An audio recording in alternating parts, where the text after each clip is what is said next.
Hi, my name is Michael G, and we're here with another video.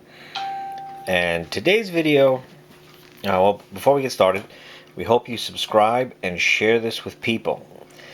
This video is really informative for mothers that have children and people that interact with children in the development stages between before birth and 7 years of age.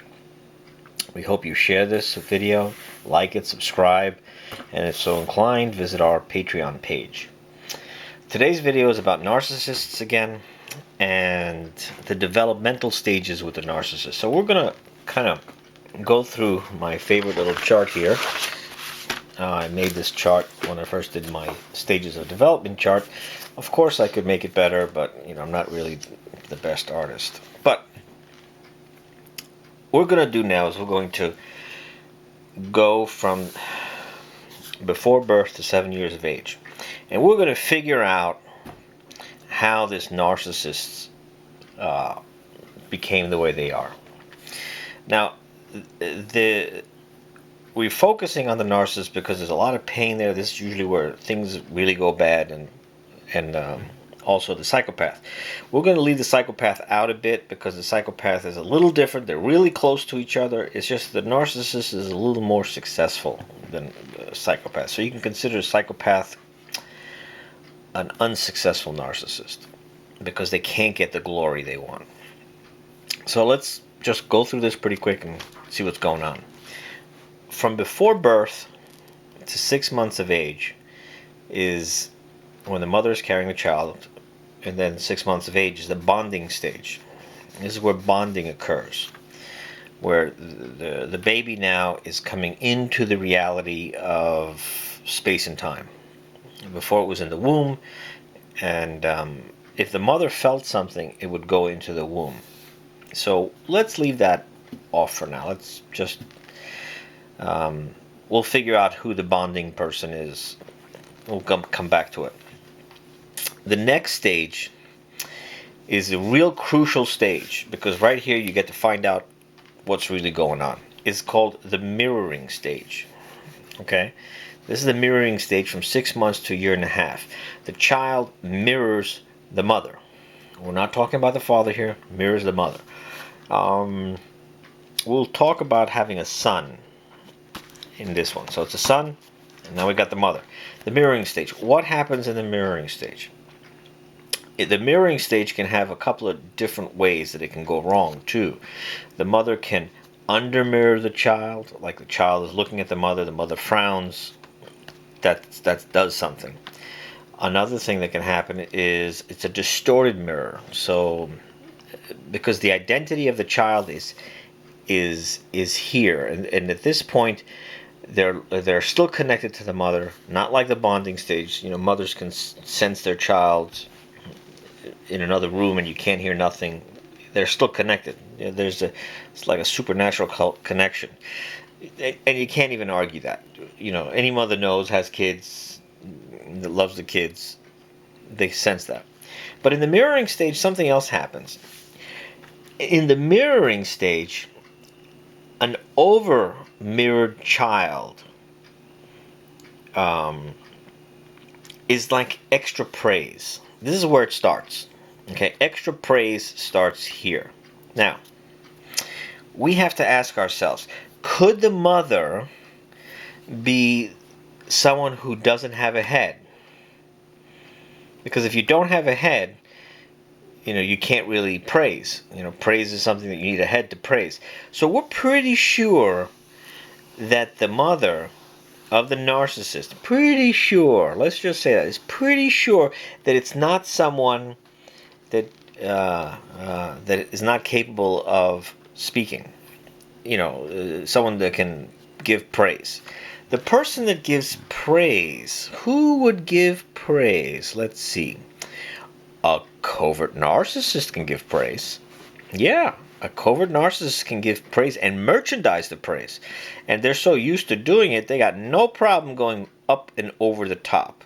A covert narcissist, or the cunning enabler. Now, a regular narcissist, they're not really big on praise. They only gonna, I mean, why would you praise someone that you really can't get nothing out of them right now, between 6 months and a year and a half? It's got to be the covert narcissist. Because the covert narcissist has a plan. And let me tell you, those kids that are born to covert narcissists, those kids already have a plan long before they even start talking. The covert narcissist is the one that has the capability to overcharge and give fake mirroring or extra mirroring to the child. So let's just move this over now, and we will draw our space and time. Now, I'm drawing the time like this because we just go up and down. But generally, the now is always wherever we are. Wherever we are. The heavens, the earth. This is the earth. Okay? You have to be on earth to be in the now. This is under earth. Okay? So, let's say before birth to 6 months, we'll make this timeline here. Now, we're talking about the covert narcissist. Now, the covert narcissist isn't connected to themselves. They're really not. They don't have any empathy. So you could sense that that mother didn't bring that child into grounding. So it's probably upwards in the air a bit, okay? And this is from, let's say, before birth to 6 months. Okay. And now we have the next stage, which is 6 months to 1.5 years. So when they get to this stage, what's happening? Now remember, this is earth. This is the air. The body's supposed to be down here. What does the mother do? The mother says, oh, look how beautiful you are. Look how handsome you are. Oh, you're so smart. You did this, you did that. But it's really just too much of an excess. So the child takes this in, and as the child takes this in, it's getting so much attention on the outer periphery that it's not, it's losing its grounding. It's already, the head is getting higher and higher. Now we get to the anal phase. And this is an interesting one. In the anal phase, we could say it's a 1.5 to 3 years, okay? Now what happens here? The mother has a few ways of using no. You have a regular no, which, all children need to have a no. So they're told no in real time, grounded no, okay? Then you have the weaponized. This is a weaponized no. And this is also the time when the head is the emerging head is gonna come out here. The weaponized head, the weaponized no now gets down here. The thing with the narcissist, and it really kicks in here, is there is no no. There's only yes. Because the covert narcissist is not giving the boundaries to the child that needs boundaries too. You got to have natural boundaries to be here. If you're not getting it, then everything's yes. Once you get into this yes, once you get into the yes now, you can go anywhere you want. You're like the wind. You're like everywhere. You're everywhere. And this next stage, 3 to 5. Actually, I should have done this, the Great Divide. I usually do the Great Divide. So let's just bring this 3 over here. So 3 and 5 is, we passed the no stage. Okay. Now is the creativity. If we connect with the creativity, we are grounded. If we do not connect with the creativity, the narcissist is already up in the air. It is just going to go higher and higher and higher. The line of the child just keeps going up and up and up. The creativity keeps them grounded in the body, because the creativity is connecting to the spirit, connecting to the feminine. This is called the pre-genital stage. This is when the introduction is done to the spirit. and you introduce the spirit through creativity. But the same mother who really could care less, that didn't handle the child when the child needed boundaries and just said yes, is not really going to pay attention to this child over here. Okay? It's just not. And further into the genital stage, I mean, this parent might not be around enough to really do anything with this child. You know, those, and I gotta say, like, these, I said this before, the mother that is a covert narcissist lives in mansions. She's got a plan. She's not the one getting beat up all the time, okay? So she knows how to, what she knows how to do that's really scary is the covert narcissist knows how to weaponize. Yes, that's what the covert narcissist knows how to do, is weaponize yes. They weaponize the yes. The narcissist himself really wants tremendous attention. You know, they don't really care about telling you yes. I mean, look how high they end up. Over here, from their perspective, you're the bug. You're the bug. If you're dealing with a narcissist. Now remember, the narcissist kind of needs the covert enabler, because he really doesn't want the ones that head the downward path. The downward path is the ones that end up being the blind enablers.